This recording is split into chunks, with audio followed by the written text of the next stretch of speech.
leads operations and production, Adam Apicella. Big round of applause, guys. All of this, guys. And of course, we're here 12 guys, and also make a little bit of an announcement later. So I'm sorry, but I guess I'm announcing announcement. I tend to do that. I got it from Jeff. I apologize. But talking about 2012, what is already out there, Sundance, for those people out there who haven't really heard about it? Well, we've already, well, I have kind of leaked a lot of the information and got in trouble for it. But, so we've got a 4-season year next year, basically, is planned. So winter into spring, into summer, into fall. So that's one per quarter, with a lot of online play leading into studio play, with large events being kind of, similar to this, being the resolution for those. There's a chance that there's going to be a 5th larger event that's going to be come into focus soon. Can't really talk about it, but it'll be larger. We've talked about more prize money, more stipend money, more meaningful matches, not just 18 days a year, but 40 to 44 weeks. Basically, just a lot more of this. So you'll see the top players from all over the place playing. A lot of European interaction, a lot of the Koreans obviously still being part of it, but just more essentially. Yeah, when you say 40 to 44 weeks, what does that mean? Are we going to be broadcasting 7 days a week for ever? Well, no, I think the idea is not that we're going to. I don't think you can do anything 7 days a week, in terms of presenting a sport or something. A baseball trial doesn't really work, but what we're going to do is have weeks in this studio and online where there are matches being played that are meaningful. So the online activity is going to have points that are not erased by live event activity, because there are going to be people who are going to be competing in both arenas. But the idea is, like, look, you want to see. You want to see Instinct playing against status quo more than 4 times a year. You want to see Huck playing against a bomber more than once a year. You want Boxer to be here in North America more than once or twice a year. So the way to do that is to have a structure which, like any real sport, has wins and losses that resolve with playoffs and then championship.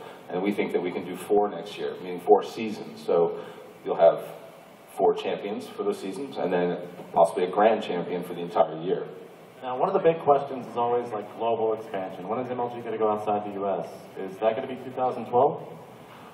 Well, this year we've started in a lot of ways. I mean, I don't think people understand the reach that we've got globally.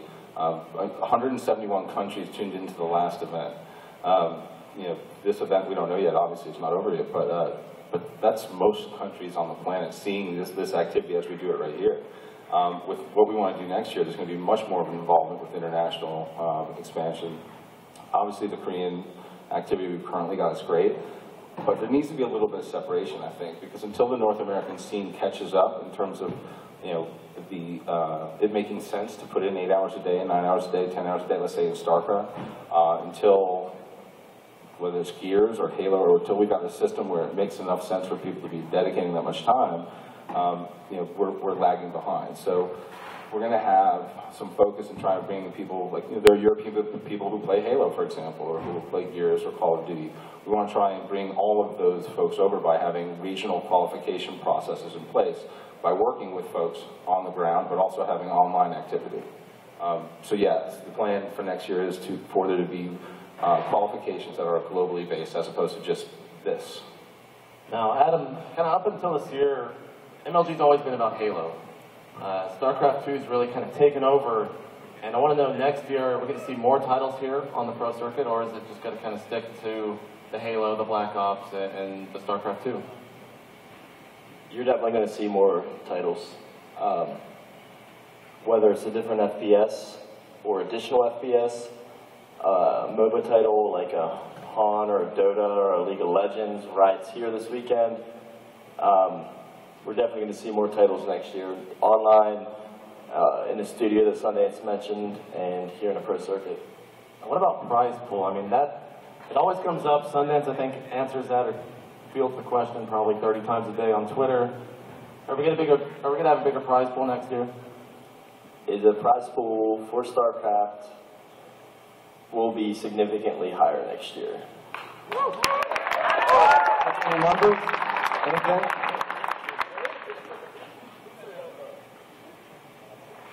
no numbers yet. We plan to announce full details, full structure, how you qualify, how you compete, what titles we're carrying. At least for, as Sundance mentioned, 4 seasons.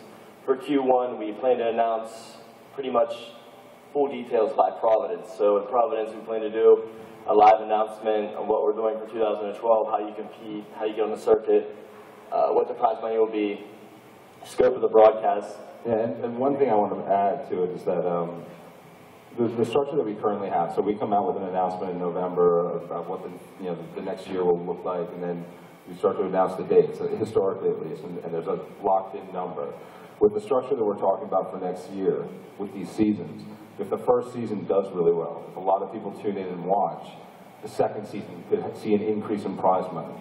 So 3 months into the year, we could be dramatically increasing prize pool. Then in the third season, it could go up again. So what's really going to come down to is things like, are people tuning in? Are membership selling? Are people showing up when we do the live events? It's not going to be just set and static. We're going to budget a certain amount, which will have to be an increase, but based on the audience and the interest, we'll be able to do things like that, which we haven't been able to in the past. So that's the other reason I really like the flexibility of the new structure. All right, so Adam, we mentioned earlier that we are going to be making somewhat of an announcement tonight. Tell us about this new tournament that's going to be coming up here pretty soon. So, as many of you know, JP works for us full-time. JP has been working with Mark Turner, Lee Chen, which many of you guys know, some of these folks. Been working on kind of a test of lay for a pilot program for our 2012 structure, where we're going to be inviting top players from all over the world, from various BattleNet regions, the C region, European region, North American region. We invite top players from each of those regions. They compete in an online tournament within their each individual region. They compete. We broadcast the matches with JP, some other unannounced talent. I'm sure you'll be excited for that. We broadcast a ton of matches. We got guys qualify. We invite the BlizzCon winner from next month or 2 months. Yeah, it'll be happening in October, so he'll be coming to Providence. Yeah. So October, one from each of the other regions, and in Providence, so all of those guys have a fully paid trip to come and compete for the finals of the Global Invitational from MLG live in Providence for an unannounced prize pool. But that's something else we're layering on, just to do some online competition, have it casted, ton of content put out, and kind of a test of light for the MLG model 2012, where we want to have global qualifiers that directly feed into. Listen, I know you guys are not happy about how you qualify for the pools, how people maintain a spot that some of you say they don't deserve it. I'm not saying I agree or disagree, but we definitely agree that the quarterly seasons should have a shorter memory in terms of how you qualify, how you retain your spot. So we will have direct metrics globally next year for how you qualify for pool play. So each season you will qualify from within your specific global region to get into pool play. And it's not going to be you retain your spot, you don't perform very well, and you're still in pool play for the next season. Everything's going to be earned, and you're going to have to keep earning it. So we've heard you. We've heard you on the prize money. We've heard you on the qualification process, and we want to fix it. So we are reading all of your posts. We are reading your complaints, and we want to work with you guys to make it better. So just to go back real quick, that tournament, you mentioned the BlizzCon winner. Everyone's saying get an ST over here. Well, he's going to BlizzCon, maybe. If he wins that, then he might be showing up at an MLG event, possibly Providence. So that's going to be a lot of fun. Also, all the players in that tournament are going to be announced here in a couple of days. That tournament's actually going to be starting on September the 6th. So that's going to be starting here very, very soon. And it will be about 6 weeks of broadcast time for that. So it's going to be a ton of fun. We'll be kind of revealing the prize pool for that, as well as the rest of the players. But 2012, you got anything else you want to add in? I just want to say for Providence, we have an unofficial, official stance of always inviting back the returning champion. So MMA came back. We invited MVP. Unfortunately, he couldn't make it due to other obligations. We will continue that process. And then for Providence, every one of the returning winners will be invited back to that event as a part of the League Exchange program. And say an ST doesn't make it through that where you wouldn't have been a returning champion, and all the 4 of the spots are consumed. If you win the global qualifier, you know, or whoever wins it, there would also be another. Whoever wins it, could be a North American, it could be a European, but that player will also be there in attendance to compete in the national championship tournament.